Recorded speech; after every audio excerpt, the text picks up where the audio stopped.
The Steelers squeezing past the Titans thanks to the hair on their chinny chin chin. 20-16 the final. Pittsburgh somehow is 5-3 despite having a futile offensive football team. Tennessee dropped to 3-5 as the good luck charm did not show up in this game. So a lot to unpack. Let us discuss the question. Thumbs up or thumbs down? Has Mike Tomlin solved the Steelers' issues after a clunker last week against the Jacksonville football team? So I am going to go thumbs down. I'm going thumbs down on that question, whether or not Mike Tomlin has solved the Steelers' issues.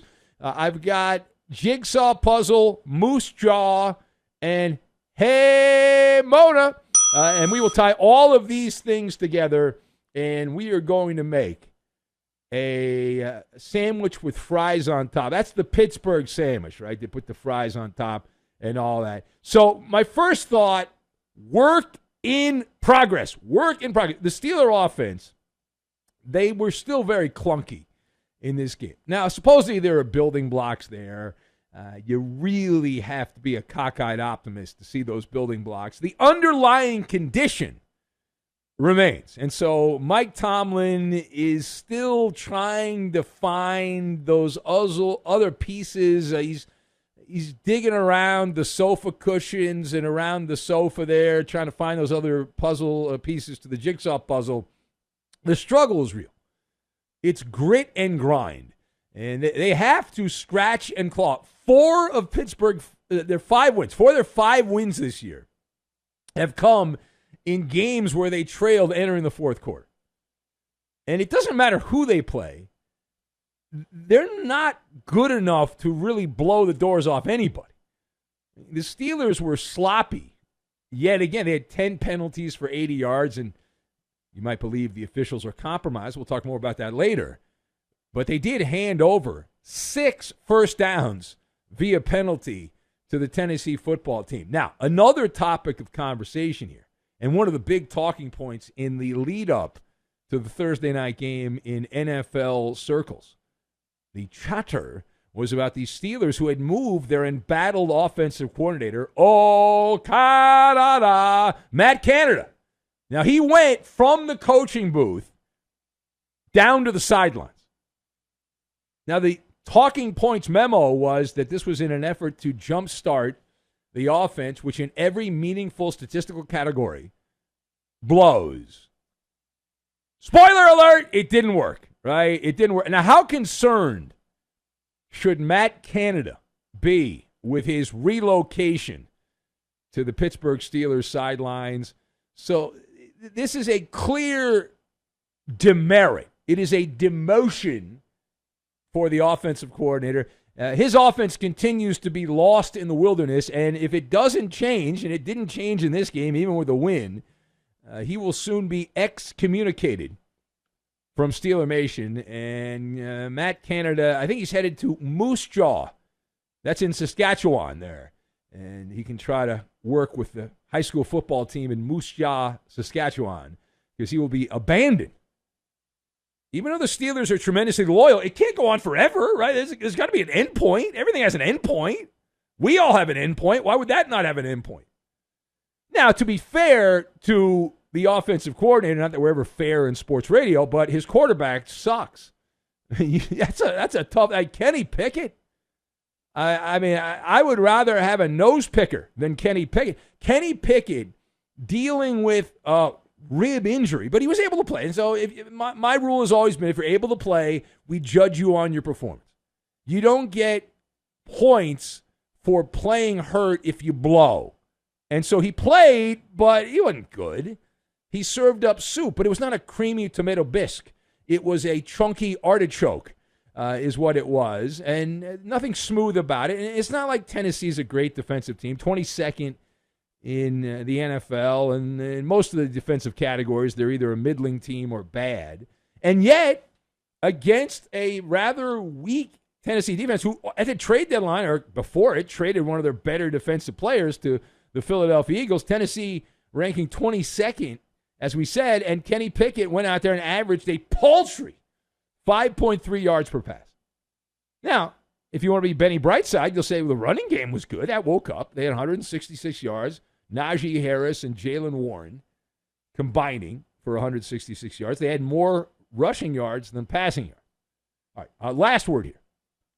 So now we go to the losing locker room, which is the better story, but we waited because the Steelers are the bigger team.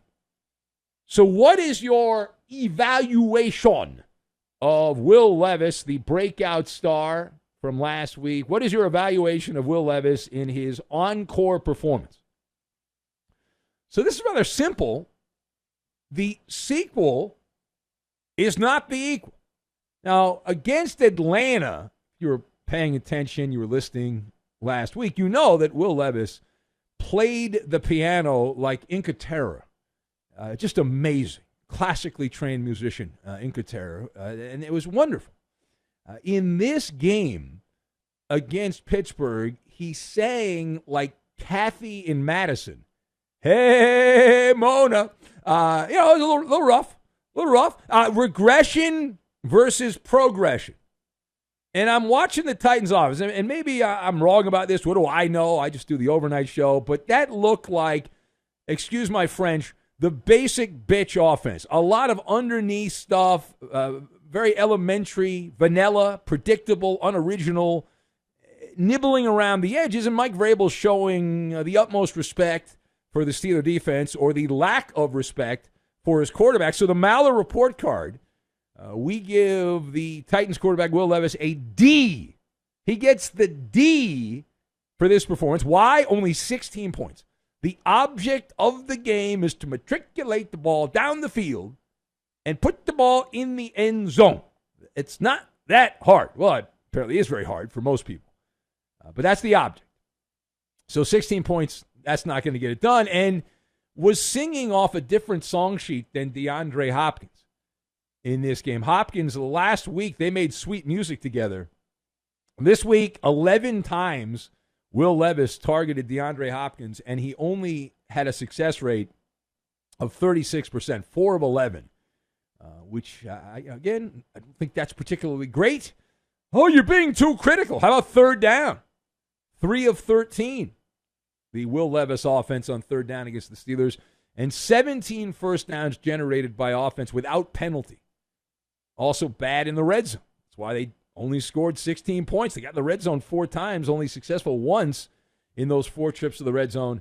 That is a 25% success rate. It is the Ben Maller Show. Now, as far as the post-game Flava Flav, as we like to do, we'll start. Now, I give my evaluation of Will Levis. How about Mike Vrabel, the surly coach of the Tennessee football team? Let's go to the audio tape. Here's Mike Vrabel on his quarterback. Fairly well. Again, no delay of games. Getting us in. And again, there were some things that will have to be better as far as just directionally. But I think that it was, again, we lost, so I'm not going to sit there and glorify that in his performance. But there were some good throws. There was some good protections, close on a couple runs. Third down was certainly a large factor in this game. It was very nice of Mike Vrabel to hold his post-game newser in the bathroom. It was very nice of him. Actually, we had our microphone was set up over in Harrisburg, so it was one of those boom mics, and we picked up the audio from Harrisburg as he was standing in the bathroom. How about the man of the hour, Will Levis? He showed up. I don't know if you saw the video or heard about it. He showed up to the stadium wearing a Letterman's jacket. Tennessee Titans, like a high school Letterman's jacket. And parts of that game he did play like a high school quarterback. Here's Will Levis, who points out the Komodo dragon in the room for the Titans. Yeah. No, I mean, got to finish drives. The yards don't mean anything if you don't finish those drives, for sure. I mean, we're not going to force anything, we're just going to do our jobs and play the field position battle if we need to. But obviously, you want to score points, and couldn't get it done as much as we needed to tonight. Do your job. Do your job.